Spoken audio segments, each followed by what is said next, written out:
vous c'est moins bien. Nous on a traité de la traite d'êtres humains justement. Du coup un sujet trop intéressant, super complexe, surtout que nous on n'est pas mauritanien donc on ne s'attend pas forcément à traiter ce type de sujet, mais trop intéressant, on a rencontré plein de personnes et incroyable. Du coup nous on avait déjà contacté une association, enfin Jérémy avait contacté une association avant et nous finalement on s'est retrouvés en groupe parce que moi j'avais un sujet qui ressemblait au sien. Donc c'est pour ça qu'on s'est un peu lancé sur ça. On a rencontré l'IRA qui a été fondée. En fait l'IRA c'est une association qui a été fondée par quelqu'un qui est aujourd'hui député et qui s'est déjà présenté 2 fois à la présidentielle, qui lutte depuis une trentaine d'années contre l'esclavagisme. Après les jours suivants on a rencontré pareil 2 assos, une des femmes chefs de famille, pareil la meuf incroyable, enfin la dame, parce qu'elle était un peu âgée quoi, mais du coup trop sympa, elle avait tellement de trucs à dire, enfin femme incroyable. Comment tu appréhendais le sujet? Est-ce que tu prenais des pincettes? En vrai, je pense qu'on en a pris au début. La première interview c'était l'IRA. Enfin, moi personnellement, je m'étais renseigné avant, je savais qu'ils avaient déjà fait des reportages, des docus là-dessus, qu'ils n'avaient pas peur d'en parler. Donc en vrai, le premier reportage, franchement, ça a été ouf de l'avoir en tout premier parce qu'en plus, du coup, eux, ils nous ont bien recadré, ils nous ont donné vraiment un cadre du sujet, comment en parler, comment. Et ça, c'était vraiment cool. Et avec eux, on n'a pas eu à prendre trop de pincettes parce que c'est leur domaine d'action. Et eux, ils nous ont permis, après, sur d'autres interviews, de prendre des pincettes sur ce qu'on allait dire. Tu vois, le fait de parler d'esclavagisme, en fait, en Mauritanie, ça se fait pas trop, puisque c'est pas de l'esclavagisme comme on pense. Et donc, le fait d'avoir eu l'IRA avant, ça nous a permis d'approcher les gens et de savoir que y a certains termes qu'on n'allait pas employer dès le début de l'interview, comment les amener vers ça, sans leur dire qu'on parle de ça, et finalement, les gens arrivaient à en parler d'eux-mêmes. Donc, ça, c'était très cool.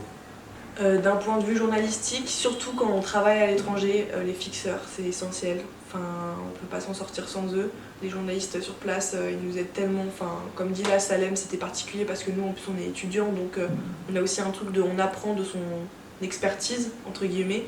Mais il y a aussi le fait que, du coup, il nous est sorti de certaines situations. À des moments où on était en interview, il y avait des gens qui s'approchaient, etc. Donc lui, il nous a toujours aidés dans ces situations-là. Parfait, aussi pour nous donner du contexte sur la situation. Nous on débarque un peu comme ça, on connaît pas trop non plus la Mauritanie, on a fait des recherches avant mais on connaît pas non plus tout.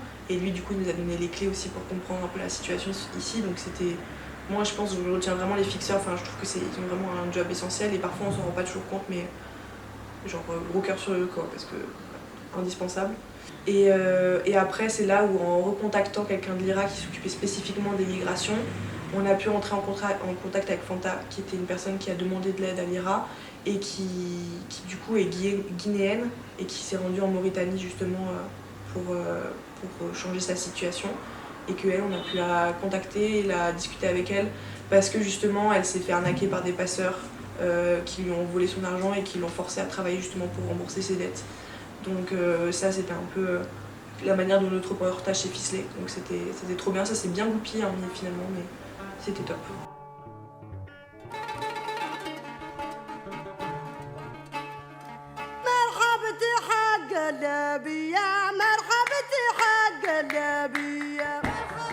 On a voulu aller voir Fanta donc, pour discuter avec elle, trop sympa, on a eu trop un bon contact avec elle. Et on est là avec notre petite caméra dans un petit marché, tranquillou bilou. Et d'un coup, un big mec qui arrive là, un peu en tenue débraillée mais pas trop non plus, qui nous dit « Vous n'avez pas le droit de filmer là ». Vous venez avec nous au commissariat. On sait très bien, tu vois, avant de partir, on le sait, on en a tous entendu parler de ces cas, de journalistes qui sont attrapés, et on leur cherche un peu des embrouilles et tout. Le truc de en plus t'as la caméra, le truc des cartes SD, et sur le moment c'est pas du... Enfin, t'as beau avoir la théorie et 1000 personnes qui t'ont raconté l'anecdote, genre sur le moment c'est... T'as pas le temps de réfléchir à tout ça en fait, c'est particulier. Il nous emmène dans le big bureau du commissaire, donc le big boss. Lui il commence à nous poser plein de questions et tout, il nous demande vous faites quoi ici, vous êtes qui, palati. Il nous pose plein de questions. Pareil à Fanta, il nous pose plein de questions, vous êtes qui, pourquoi vous les connaissez, vous êtes rencontrés et tout. Donc nous on donne toutes les infos parce que juste qu'est-ce que tu veux qu'on fasse d'autre quoi. Donc on donne toutes les infos qu'on a. Nous avec Fanta on pleure, on y est là frère. On est chum, on pleure. Elle, horrible. Elle qu'est-ce qu'elle dit? Elle dit qu'est-ce qu'elle dit? Elle dit en gros je suis gênée pour vous. Ouais, on s'y attendait pas celle-là. Et du coup, en tant que journaliste, quand tu t'es fait arrêter, c'était quoi tes réflexes et qu'est-ce que tu aurais changé aussi? En tant que journaliste, les réflexes déjà au début, c'est de se dire, enfin, c'est vrai qu'on vient de France, tu vois, on a ce côté un peu, vas-y, on est les médias, on a quand même des autorisations et des droits un peu particuliers. Et sauf que ça marche en France, certes, mais ça s'applique pas forcément partout, notamment en dehors de l'Europe. Et les premiers réflexes, ça a été, premier réflexe, ça a été de cacher, d'essayer de sauver un peu ce qu'on avait fait avant, même si il y a eu quelques cafouillages par la suite, faute de manque de savoir-faire. Mais ouais,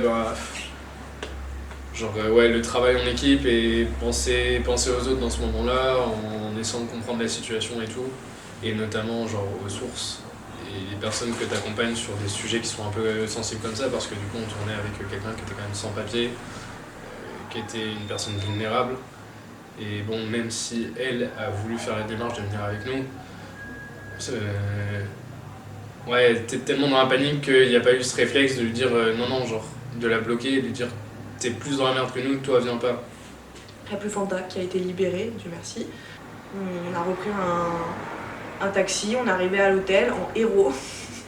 Non, pas du tout en héros, mais juste lunaire cet après-midi.